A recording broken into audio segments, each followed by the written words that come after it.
Remember, the Queen Mother has said to Belshazzar, there is somebody you've missed. His name is Daniel, and he is exactly what you're looking for. He can interpret dreams. He can dissolve doubts.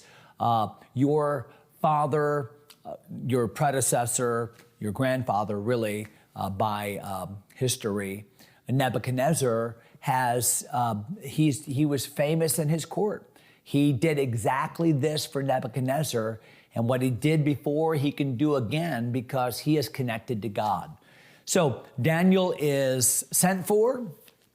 Daniel is ushered in, and look at verse 13. So chapter 5 and verse 13. Then was Daniel brought in before the king. So again, can you picture this? They're having this big feast. They are mocking God. They are getting drunk. They are oblivious to the judgment of God coming down upon them, the attack coming from without. They're oblivious. And then the writing on the wall comes, and all of a sudden that feast is over. People are nervous. They're interviewing all these astrologers and magicians. This time is elapsing. The queen is saying, I've got another option. Who knows how long this took? But this has to have taken several hours. And so finally, Daniel is brought in, an old man at this point. And the king spake and said unto Daniel, Art thou that Daniel, which art of the children of the captivity of Judah, whom the king my father brought out of Jewry? So interestingly, that when Belshazzar asks about the identity of Daniel, he said, are you the same Daniel that was captured many, many years ago out of Judah? So that would have been 67 years ago. So if this is 539 BC, so 61 plus 5, 66, 66 or 67 years ago. Are you the one that was captured out of Judah years ago? But that my grandfather, my predecessor, Nebuchadnezzar, look at verse number 14. I have even heard of thee, that the spirit of the gods is in thee, and that light and understanding and excellent wisdom is found in thee.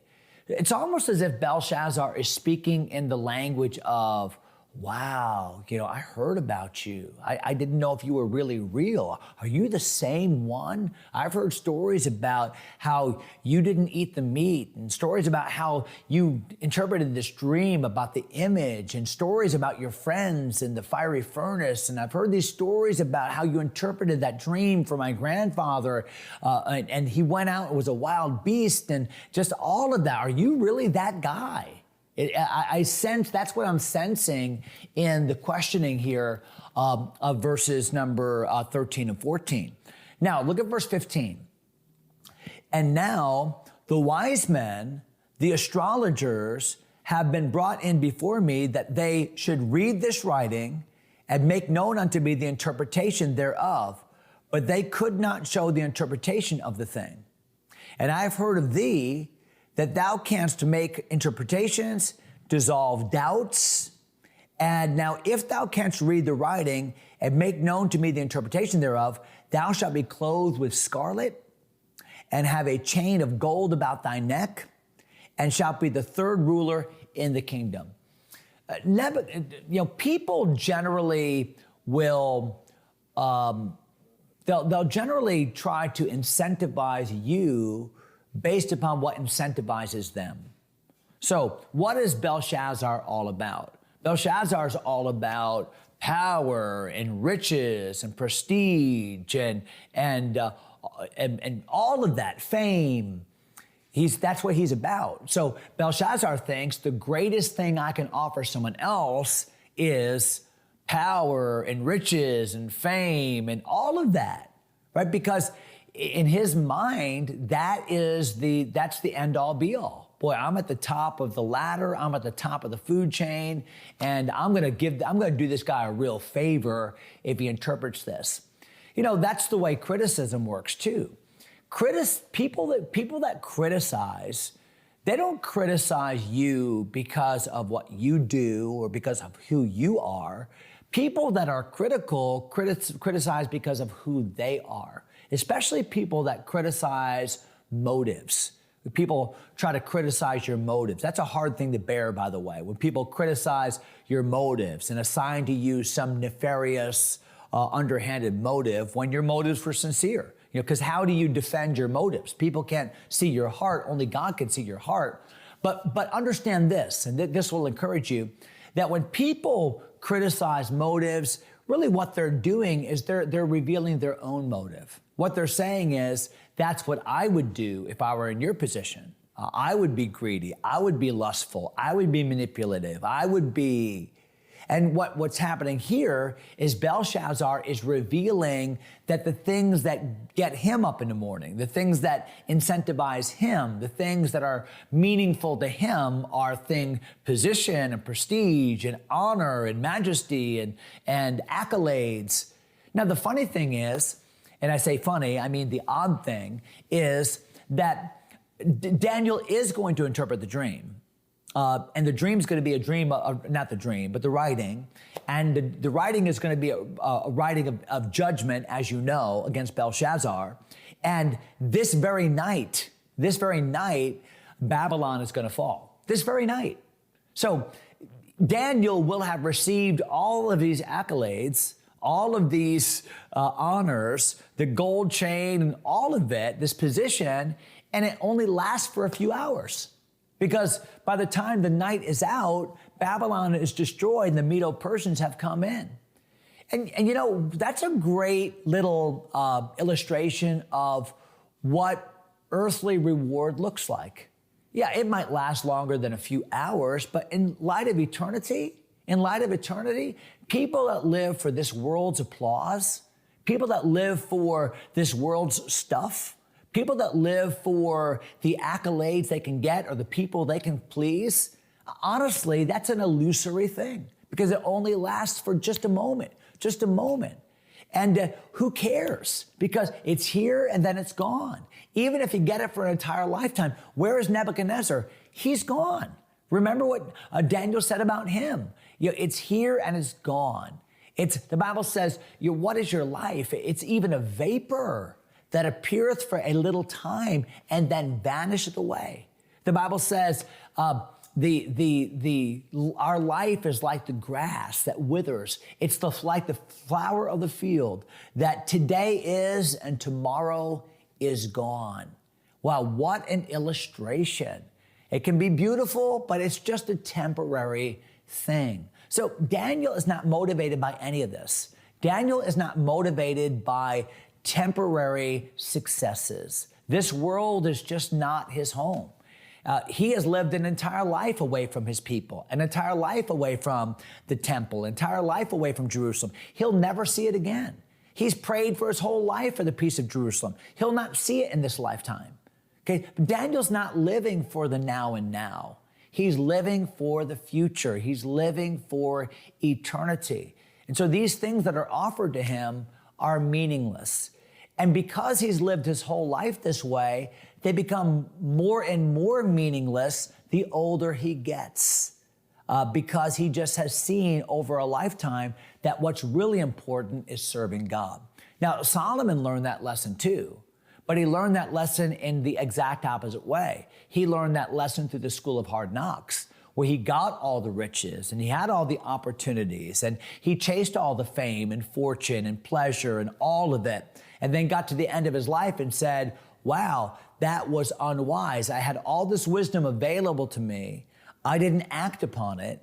I instead followed this hedonistic, pleasure-filled agenda. And I got to the end of my life and learned, boy, I should have feared God and kept his commandments. I should have kept it simple. But what do we find? Daniel is keeping it simple. So the king offers all these things.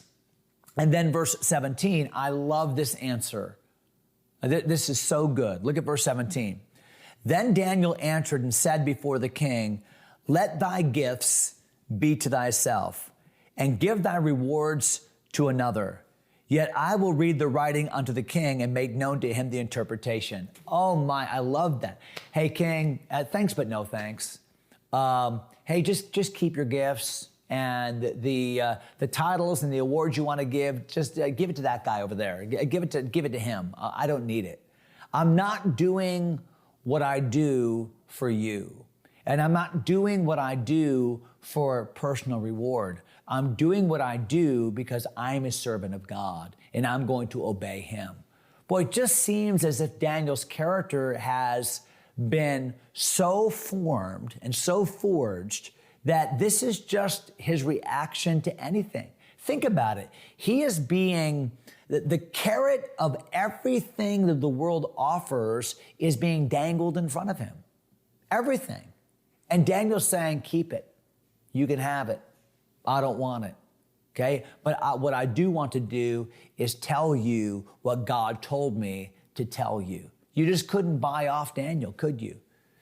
What shall a man be profited if he gains the whole world and loses his own soul? What shall a man give in exchange for his soul? Daniel learned this lesson way back in the Old Testament, that the blessing of the Lord, it maketh rich, and he addeth no sorrow with it. Hey, true riches, true fame, true significance is finding the will of God and doing it. And that's what Daniel says here. So look at verse number 18. O thou king, the Most High gave Nebuchadnezzar thy father a kingdom and majesty and glory and honor. And for the majesty that he gave him, all people, nations, languages trembled and feared before him, whom he would have, whom he would he slew, whom he would he kept alive, whom he would he set up, whom he would he put down. Hey, first thing I want you to understand, Belshazzar, is your grandpa, Nebuchadnezzar, who really was the apex of Babylonian success. I mean, that was when Babylon was its strongest, when it was its most prestigious. I mean, Nebuchadnezzar was the man. And what does Daniel say? Daniel says, hey, listen, I was there. I saw it. And I want you to know that everything that Nebuchadnezzar had, whether it be his fame, whether it be his fortune, whether it be the honors, whether it be the expansive kingdom, whatever he had, Belshazzar, be very clear, God gave it to him. And God gave Nebuchadnezzar a long leash to be able to make decisions. And Nebuchadnezzar, he had a lot of power. He could execute people, he could promote people, he could lead people like pawns. I mean, God gave him a long leash, but understand this, God was the one that set him up. God was the one that gave him. God is the one that allowed him.